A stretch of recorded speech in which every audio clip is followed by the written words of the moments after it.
A real quick video. I started taping before and it was 12 minutes, so, and I don't even want to be that long, but I'll call this video, I think, how I crochet, just so that you can kind of understand where I'm coming from, where sometimes and what's prompted it is I get lots of messages saying, can I have the pattern, can I have the tutorial, and it's really hard for me to do that, and I'll explain why. I was taught to crochet by my mum when I was about age 7. She was taught to crochet by her grandmother, and if you think about it, her grandmother would have been born, I don't know, in the late 1800s, and this was in the Caribbean, you know, roots in slavery. They wouldn't have had patterns. They would have been arty and crafty and resourceful and good with their hands, but they wouldn't have had patterns, and this is the person my mum was taught by. So when my mum taught me to crochet, you know, I was told, I think the only thing that had a term, the correct term, was chain. So she said, like, this is how you do chains. Everything else after that was a pattern, you know. So when she showed me how to join it together, it was like, you know, it wasn't this is a slip stitch, it was this is how you join it. Then she showed me how to do single crochets, double crochets, triple crochets, but they were patterns. And then when I'd mastered that, you know, she showed me how to do a puff stitch, but she was just like, this is a different pattern you can do. And then she showed me how to do like clusters, and this was a different pattern you can do. So that's how I learned to crochet, and I would pick up a hook and the crochet thread. That's what I was taught with, not wool, or, you know, it was the crochet cotton, and I would make doilies. And for about 10 years of my life, from the age of 10, I spent in the Caribbean. So back then, people wanted their doilies on their tables, on the backs of their chairs, on the armrests. Everywhere had a doily, every flat surface. And I would make doilies for friends and family without following a pattern. So if someone said, oh, Rachel, make me a doily, you know, I'd say, you know, what would you like? And I'd say, oh, do me one of those swirly ones. And I'd make the swirly doily, or I'd make, you know, like the pineapple doilies, but I wouldn't follow a pattern. I'd look at a doily that had already been made and think, okay, that's where I put that, that's where I put that. But it would be without following a pattern. And when I restarted crochet back at the end of 2010, I thought, you know, and I'm looking at all these videos on YouTube saying puff, cluster, double crochet. I thought, I need to know what these terminologies are. And I go out and I buy my books and everything, and that's why I bought my book, so I can learn what these terminologies are, so I knew what these things were that I was doing. So at the beginning of last year was the first time I realised that when I go dip, dip, dip, dip, dip, pull, that's a puff stitch, you know. So I'm a little bit, I still have that in me from the way that I was taught to crochet, you know, pick up the hook and just go with it.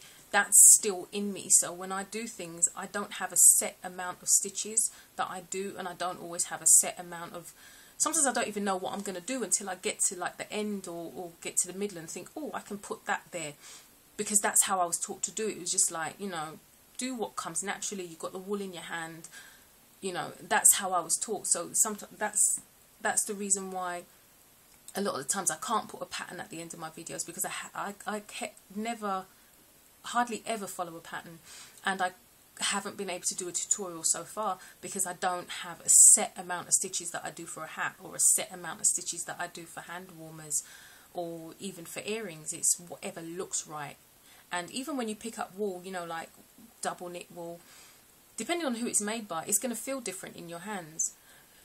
Even 4-ply wool will feel different in your hands depending on who the manufacturers were. So if I started a hat and I thought, okay, I'm going to do 10 double crochets, you know, in the foundation ring, when I pick up another wool, which may be supposedly of the same type, but it feels differently on my hands, I might think, you know what, I'm not doing 10, I'm going to do 12, because I can fit it in and make it feel a bit, you know, give it a bit more body. That's how I crochet. And I'm not saying my way is right, but I find that that keeps me from, I guess, I'm not within the confines of a pattern. And sometimes I want to say to people, don't just look at a pattern and blindly do whatever the pattern tells you to do. Number one, there's mistakes in patterns. I'm not saying they're all of them are, but there are mistakes in patterns. They're not all mistake proof. Secondly, the person who wrote the pattern is going to hold the yarn and the hook totally different to you.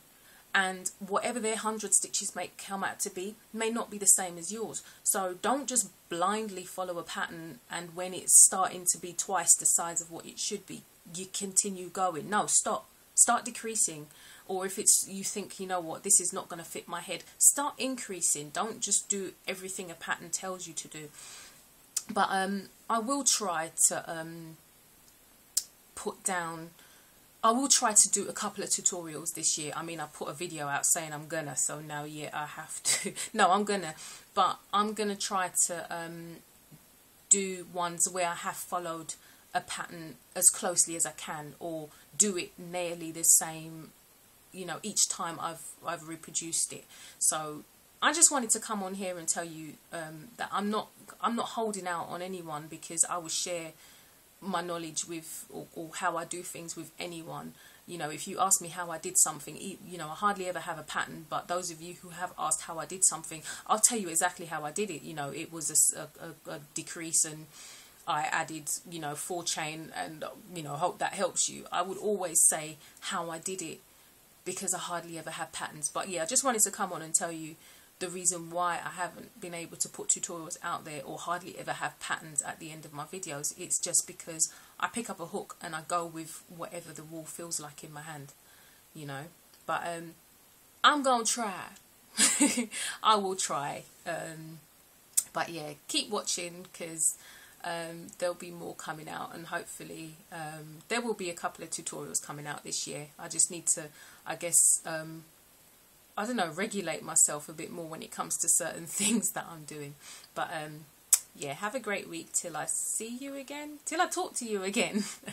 Happy crocheting. But oh, you like my earrings? Crochet queen, that's me. No, even if I didn't crochet, I could have these earrings, because I got them on eBay.